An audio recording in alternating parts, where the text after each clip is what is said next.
Hi everybody, this is Cop Kitty and this is another lesson, another Portuguese lesson that I'll try to answer some questions and I hope to help. So,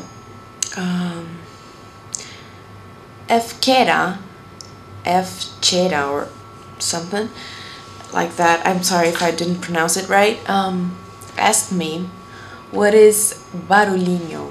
Actually, he wrote barulhinha, and I think it's barulhinho because there's a song from an artist called Marisa Monte, which I think he digs because in his channel there's a small portion of a song of hers, and there's a song of hers that it's called Barulhinho Bom, and barulho means noise, and whenever you have that termination inho or inha, is the diminutive. It's something smaller.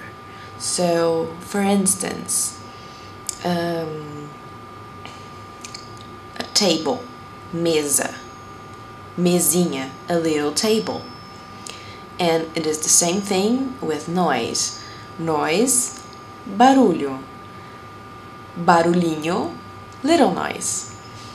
And in the version of the song of Marisa Monte's song, Barulhinho Bom, it translates as a enjoyable little sound. But it's a little noise, but it's good. So, yeah, there you go. Something important to say. Words in Portuguese have both feminine and masculine versions, I guess. This is a little complicated, but whenever you're putting diminutives on words, all you have to watch is the last letter of the word to say if it's inho, masculine, or inha, feminine. For instance, lâmpada. The diminutive is lampadinha. Or if you say carro, carrinho.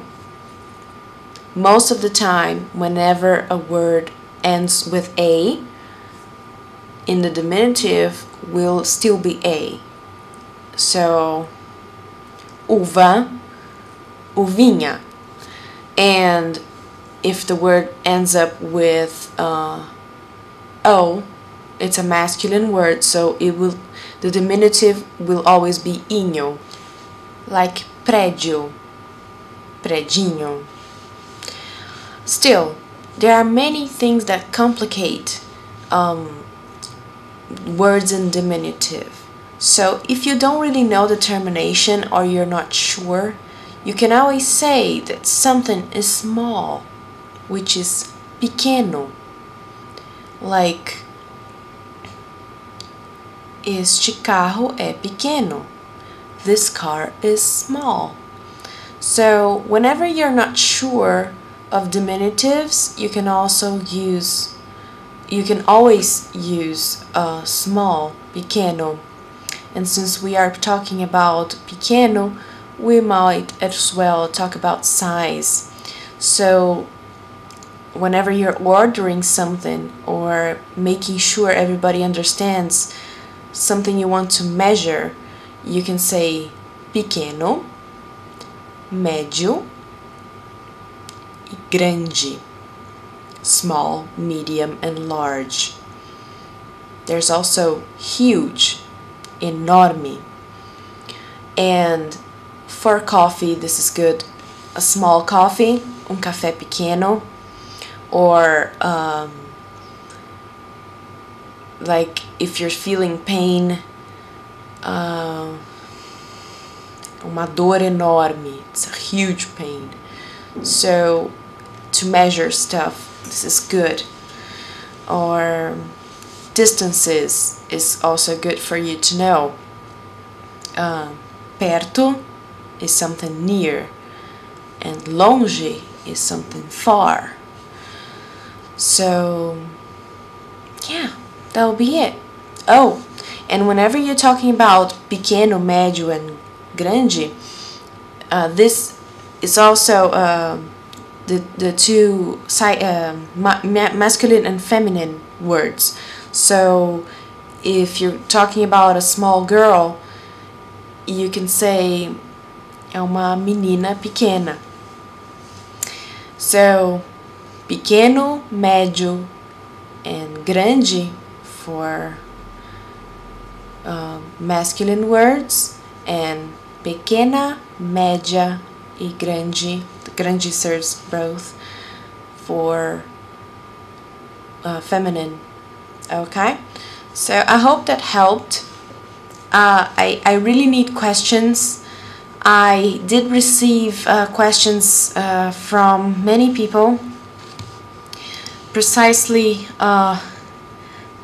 Tritoni and Shukstersky, and I'll have to answer them in another video because the subjects are very different.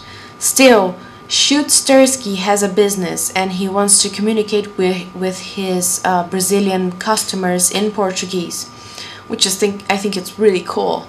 Still, I want to, maybe help somebody else who has a business or has to communicate in Portuguese, business-like conversations.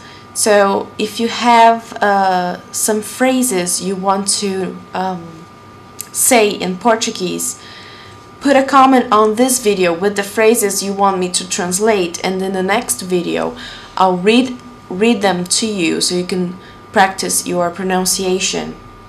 And Tritoni, I'm working on how to explain to you the verb ficar. It has a lot of meanings, and the phrases you used are extremely different. So I'll have to work a way to explain it to you. Still, you guys have great questions, and I just hope to help. And as I told you before, I'm not really a Portuguese teacher. I'm just Brazilian. So bear with me.